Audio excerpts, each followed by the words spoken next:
Welcome to Speak Your Mind. On Gold FM, I'm Louise Kaunisela. The NGO Social Empowerment and Education Program is founded on social justice and promotes people-centered development.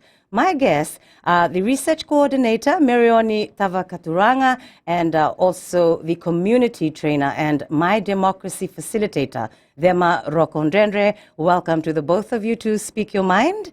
Now, can you please tell us about the work Social Empowerment and Education Program involves, and how long has your NGO been around for? Bula Vinaka, I'm Thema Rokondrendre, and I would like to explain about Social Empowerment Education Program in terms of the work that we are doing. We have three programs in terms of program one is My Democracy program, which involves working with women and youth in terms of participation and also to be included in the decision-making process within their various community-based organization. And the second one is Grow Organic program, which is relates to agriculture, and included in this our research on other issues that CIP is working with, which Merioni will elaborate on that, and also taking into consideration a development happening in our country at the moment in terms of extraction industries. So those are some of the areas that CIP works in, and we've been around for almost 20 years. It was part of ECRIA from 2001 to 2009 before it became an organization on its own in 2010 till the present time. Well, thank you very much for the explanation. That's a long time indeed, 20 years, and I thank you for the good work that you do. So who are some of CIP's donors? Thank you, Louise.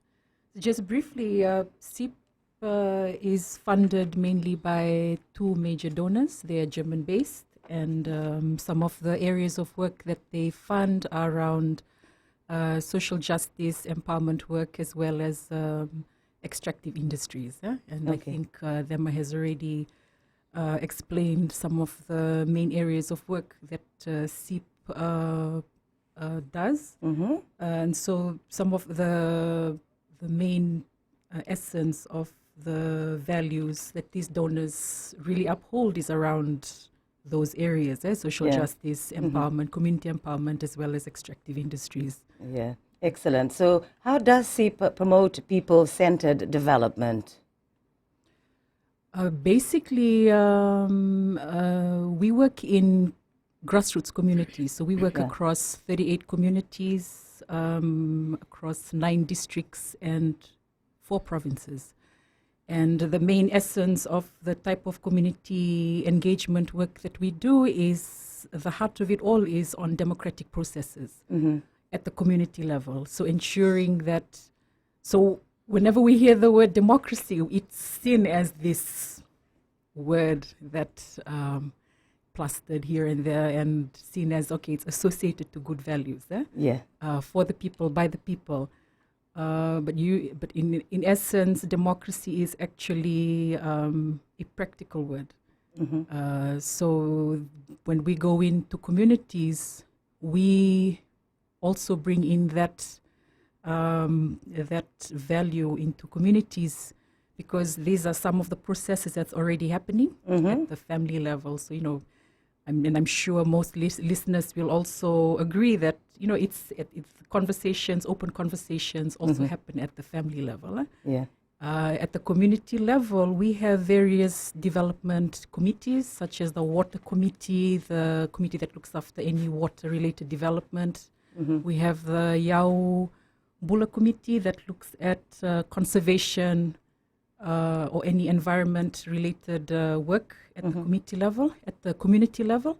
So some of the areas that our empowerment work looks into is to ensure that some of these good conversations that happen at the family level and at the Yavusa level, at the Matangali level, also feeds into these very important committees in terms of decision making, in terms of development works that might be earmarked for that particular community, that Yes. everybody in the community has a say.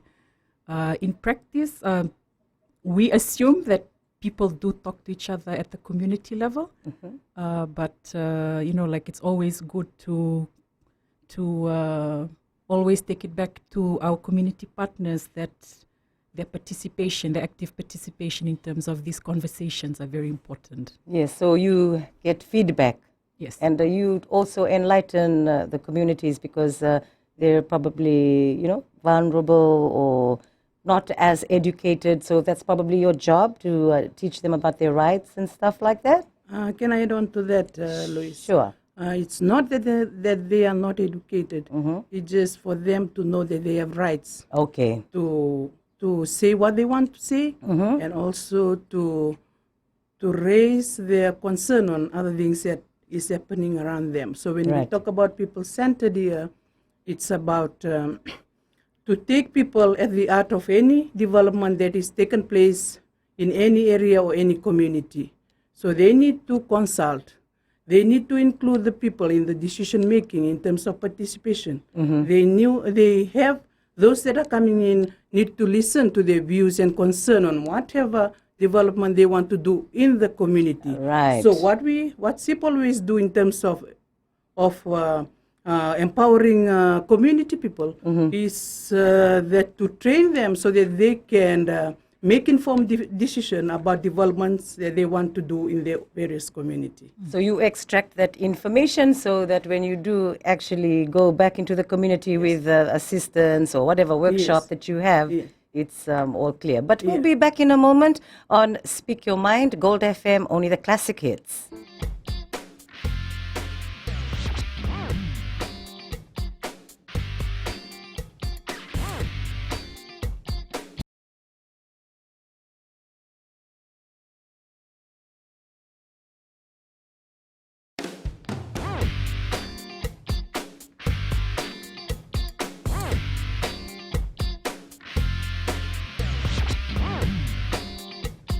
Back on Speak Your Mind, Gold FM, only the classic hits. I'm Louise Kaunisela, and my guest today from the NGO Social Empowerment and Education Program, and the research coordinator Marioni with us, as well as the community trainer and My Democracy facilitator Vema. Well, my next question is, but before I come around to the question, I understand SIP ran a local economies workshop. I saw it on your Facebook page. Now, starting off with the women of Omkar in Narere recently as part of your COVID-19 response. What did you discuss during the workshop, and what was the response like? So the training was informed by a survey that we had done in May. This was shortly after the COVID lockdown. The survey, we wanted to really see the impacts on families the pandemic had on each and every household, socioeconomic wise. And it was based on some of the findings of that survey that we realized the reality on the ground of how households were, some who were once working were now without jobs, or for those working, they were now on reduced hours. Okay. So we decided to come up with a sustainable way of getting families to have a income generating venture, but to be run by themselves, most Okay. of whom were women, to be home-based businesses. Okay. And so the workshop was really to re-engage some of these women who were really seriously impacted by COVID, and to engage them to be part of this growing the local economy work that SIP is going into. And so our first community was Omkar. Okay. So this is just the first of many this is the first of eight settlements that we had that surveyed. you have surveyed That's right. already. Okay, right. Okay. And so they were properly launched yesterday, and I think Dhamma would be the better person to speak to the Yeah. establishment of these very powerful women who are now running their own businesses in Omkar. Yeah, I would love to hear from what you experienced at the workshop and what you saw there, Ma. Vinaka, in terms of the workshop, we have a 1-week training. We invited 15 participants, but we end up with 5 after when we start off on the first day. Okay. So we were able to conduct training in terms of for them. The main objective of this training is to set up the local company group within an area. The main purpose of this is for the women to have food on the table and at the same time to have money in their pockets. So it is working together as a group. They will register as sole trader, but they work together as a group to help their family and also to assist each other in the community. So with the training, we build them up in terms of working as a group because they live individually. They are living in urban settlement. So we are trying to bring them together in the thinking of during this COVID time, because our research found out that the income that they earn pre-COVID time was low after COVID because of reduced working hours and also some people were terminated from their jobs. Right. So that's where we based our training on, to those families that have gone through that drop in income, That's pre-COVID and post-COVID. Right. So we bring them to their training.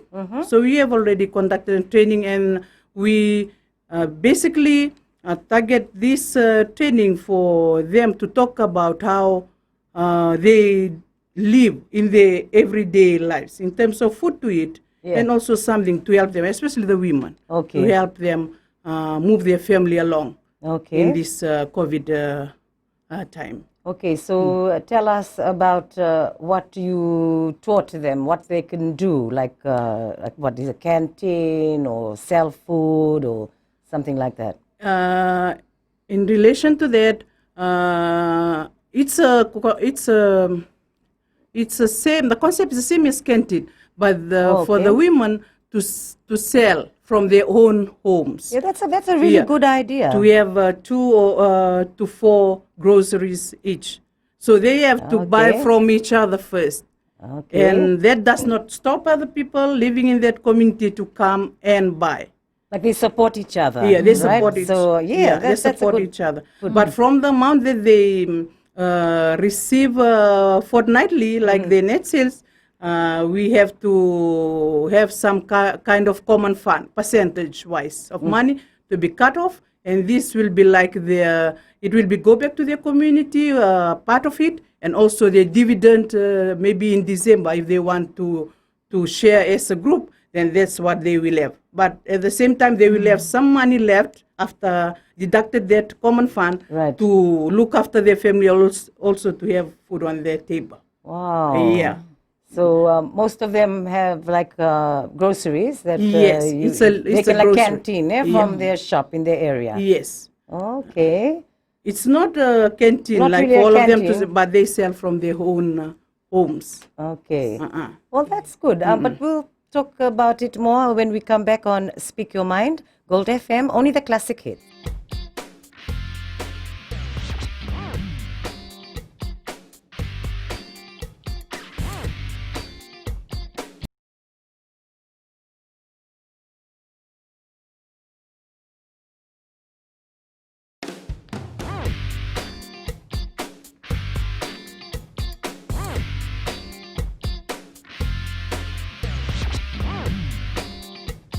Welcome back to Speak Your Mind on Gold FM, your only classic hit station in the country. Be sure to listen in, and I thank you for your good company. My guests are from the NGO Social Empowerment and Education Program, and we have the research coordinator, Merioni, and also the community trainer and My Democracy facilitator, Dhamma. Now, we were talking about how you're helping women to be able to survive during these difficult times? I know it's the coronavirus pandemic, and you spoke about how you assisted them in selling groceries from their home and also supporting each other, buying from each other.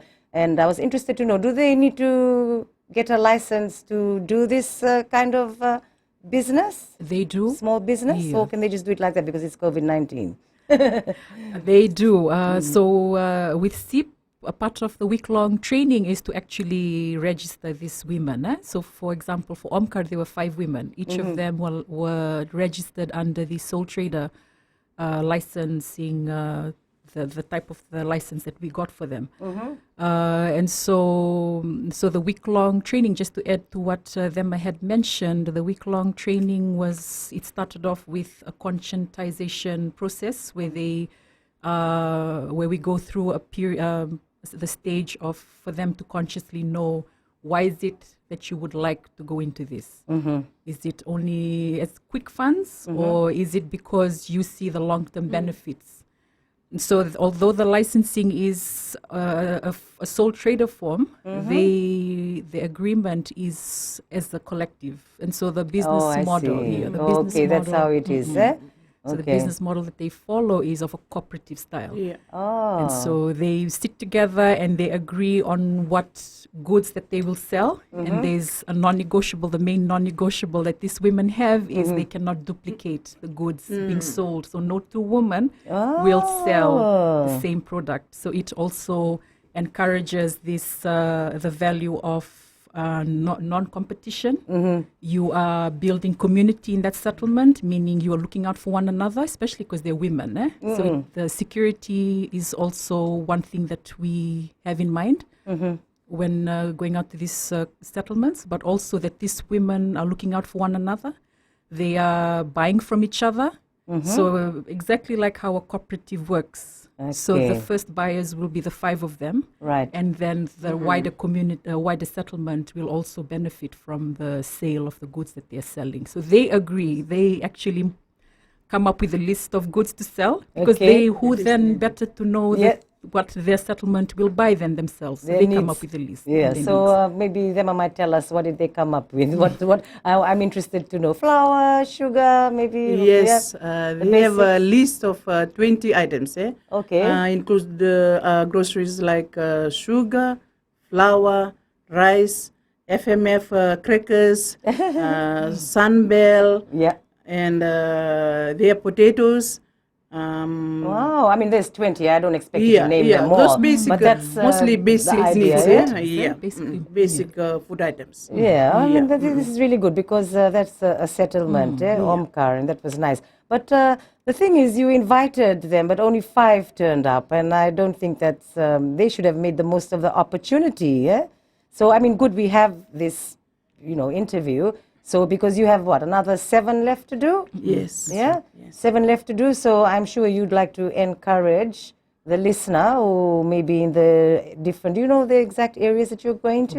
We do. It, as we mentioned earlier, these were settlements that we had surveyed just after the lockdown. So Oi. there's 8 of them. Okay. And so based on the findings of the survey, the final numbers that we came up with were those that had lost more than 50% of the total income within each and every household. So this is how you identify how to help them. Okay, right. Yeah. And so that is how we came around. That's the selection process. Right. And so once they're selected, we go back to see how things have changed. So we had that one survey, which was the first phase, and then we had a re-entry just to see how things have changed. So some of the initial people that we had identified as have lost significant percentages in income, they've actually returned to work, some of them. So these okay. are the ones that have had no change since the last survey. Okay. Can I add on to only Sure, the sure. area that the other 7 areas include Marabu settlement, Okay. Bimon, Wakanisila and Veraisi, and Delkusha and Waindamundamu settlement, and also Howell Road. So those are the names of the other 7 settlements that are left to be to go through this training. Yes, and so you have already identified, like you said, the people that will attend the workshop those from areas. these areas. Okay, and it's good too, but I hope they share their knowledge as well, you know? No? What we are trying to do, because this is a new concept also to SIP. Okay. So Omkar is a piloted urban settlement in terms of the local economy, what we Right. are doing now. Yeah. So we do hope that they will able to sustain that. Yes, because obviously, yes, I'm sure they should be able to, but will you actually go back and check? Yes, yes, we have our monitoring team in Yeah. place. So they will be going back every fortnightly to sit with them. Yeah. This include their meet at the Minimart, Makita Minimart group, the one in Omkar, we call them. Oh, okay. Makita Minimart. So they will sit with them, they will have their meeting. So everything that involves, like if they want to change the groceries or they want to add on, it has to go through the meetings, because when you did mention about the cooperative principle. Right. So we base the running of their group related to those cooperative principles. Yes. Yeah. Yeah. So that's why a monitoring team has to go in from SIP Yeah. and sit with them and also collect the common fund that they have to cut out from their net sales. Right. And also sit with them during their meetings. Okay, so we'll be back soon on Speak Your Mind, Gold FM, only the classic hits.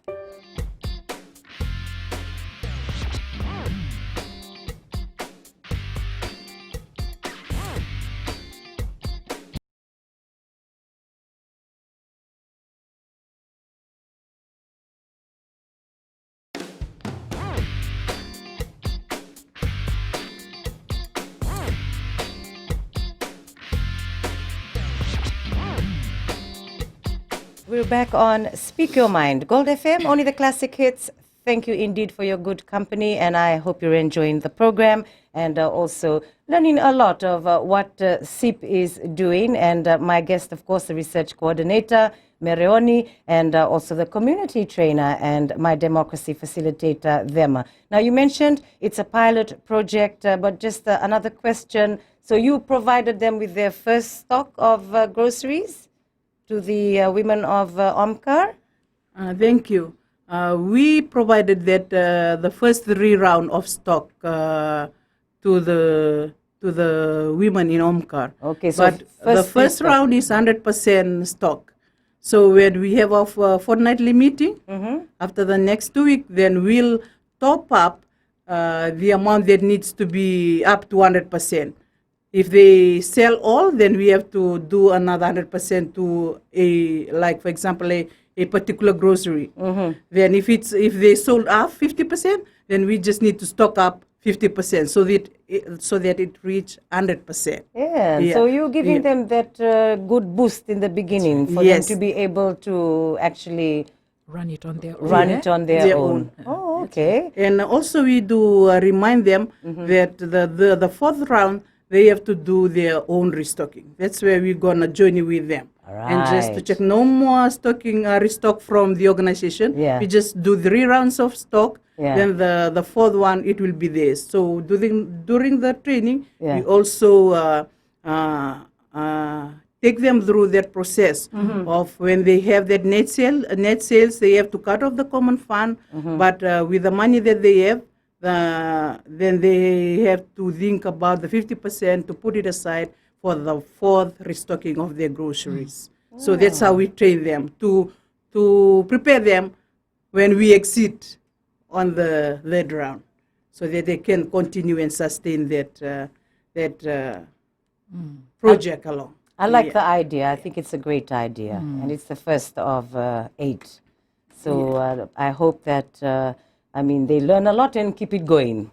Yeah. So what about the areas in the country? Has the SIP team visited so far this year? So should we just base our discussion on this 8? Or shall we you do other stuff as well? What kinds of stories have you heard, when you did your surveys about the struggles faced in our communities, especially during the coronavirus pandemic? So the surveys really opened up our eyes to some of the realities on the ground. I won't name the settlements, but I believe one of the respondents mentioned that the struggle of being able to feed their children and provide them with 3 meals at least. So they would have just 1 meal in the morning, and then the children were told to drink water for the rest of the day until maybe dinner, if they were able to put dinner on the table. And just some of the realities, because most of the women that we identified as the most vulnerable and would make the best people to be part of this program, they are stay-at-home moms. They stay-at-home moms, and they have children, very young children, and they speak about how apart from having to look after their children and being able to put food on the table, there's also the struggle of, there was one of the questions on the survey, how often do you go to the supermarket to shop? And the common response was, when we do have money, apart from that, we leave off the goodwill of others. And so, these are women who look after young children.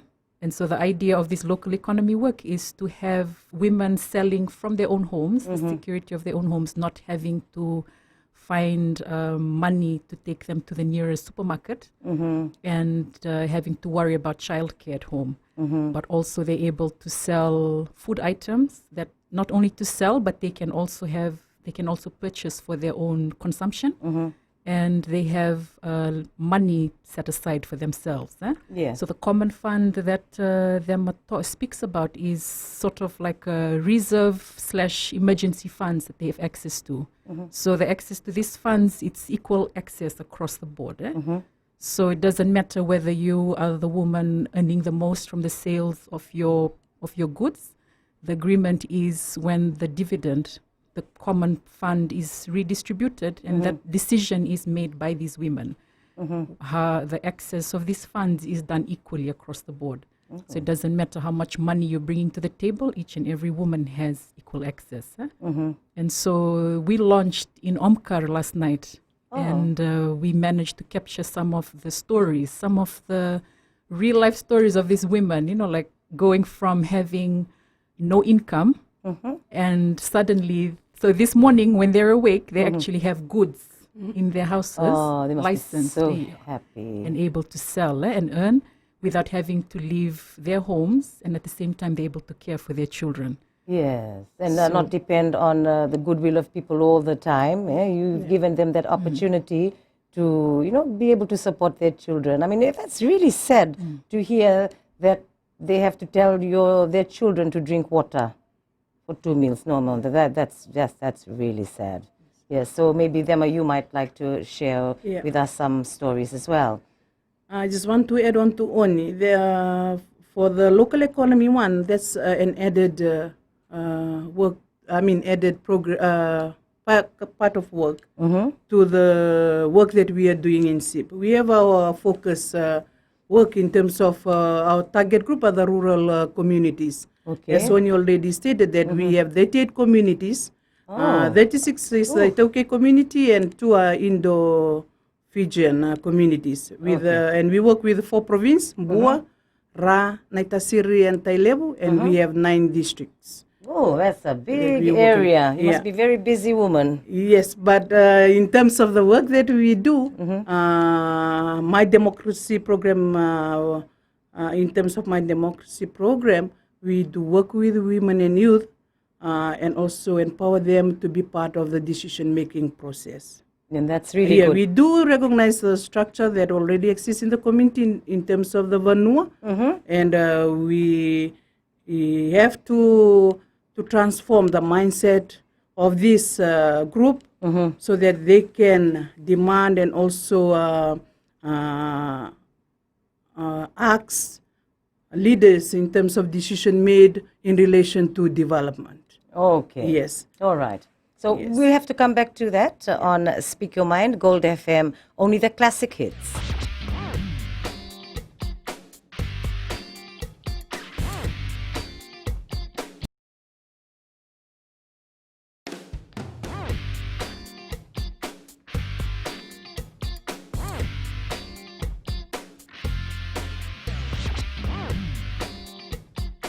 Welcome back to Speak Your Mind on Gold FM, only the classic hits. Thank you for your sweet company. And my guest from the NGO, SEEP, that's Social Empowerment and Education Program. We're finding out from the research coordinator, Mirioni, as well as the community trainer and My Democracy facilitator about the work that you do. So you have started off on your pilot project with OMCAR, helping women work as a cooperative to survive, but just heart-wrenching to hear the stories of what they're going through since they've lost income, they don't have enough money, and you're giving them the opportunity to actually earn a living without having to depend on anyone. Thank you very much. So I also believe SEEP is working with civil society organizations. So this is in COVID response work. Please tell us what it is you do and which organizations have combined. So the CSO COVID Alliance is an alliance of non-governmental organizations that came together as a result of COVID.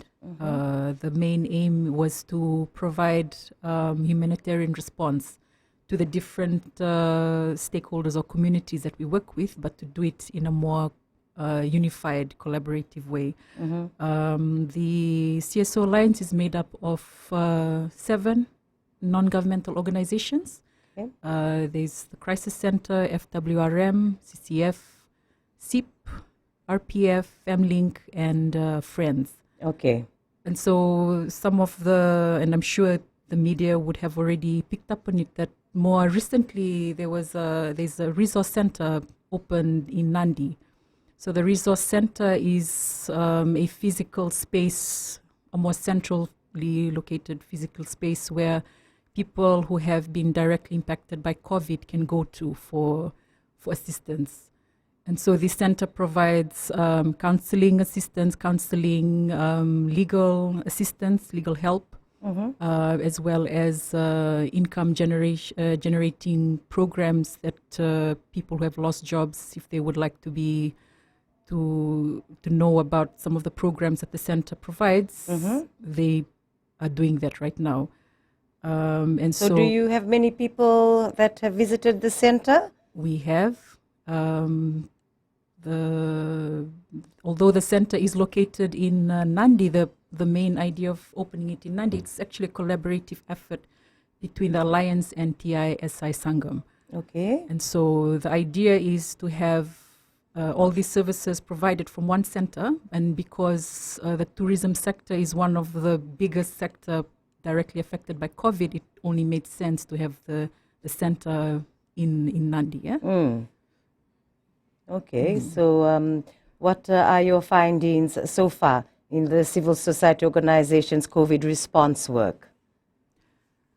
So the different organizations that are part of the alliance, they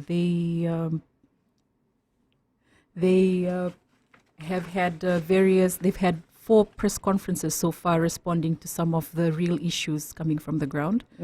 And the main findings were that people's livelihoods were directly impacted, and so it saw the need for this alliance to be formed. And so these different NGOs, they have expertise in different areas. So for example, the Crisis Center with violence against women.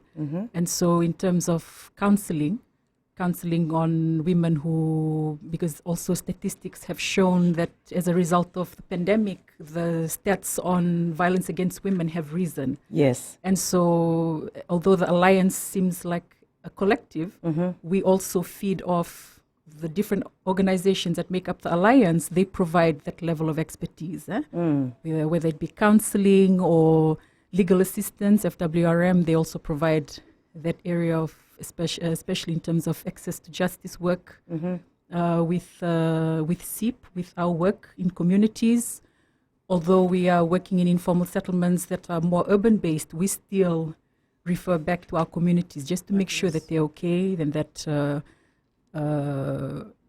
apart from seeing the impacts of the COVID on our the urban-based informal settlements, we're also checking back on our core business, which is our community partners, the 38. And then Yeah. there's Friends. Friends also provides trainings, life skills trainings on income generation. See, And these are all services that can be accessed from the center. in Nandi. In So Nandi. where is it? It's in Nandi. So, well, anyway, it's in Nandi, yeah, and the but people do know about they where the know. location is. So, if they need any of this assistance, Yeah. I'm sure a lot of assistance will be needed right now. Yeah. So, what are the lessons we can learn, for COVID-19?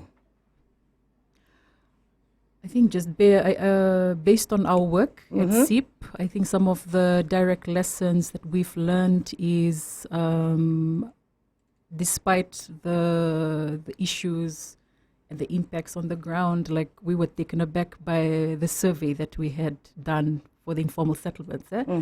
Although the struggles were very visible, people were also resilient in the face of the struggles. People mean, were, yeah. That's the thing about us. Like we can't do much. I mean, it's happened. So that's a really good quality. The resilience comes out. So the strength to just not give up and have hope. Okay, so that's a good thing that you've shared with us.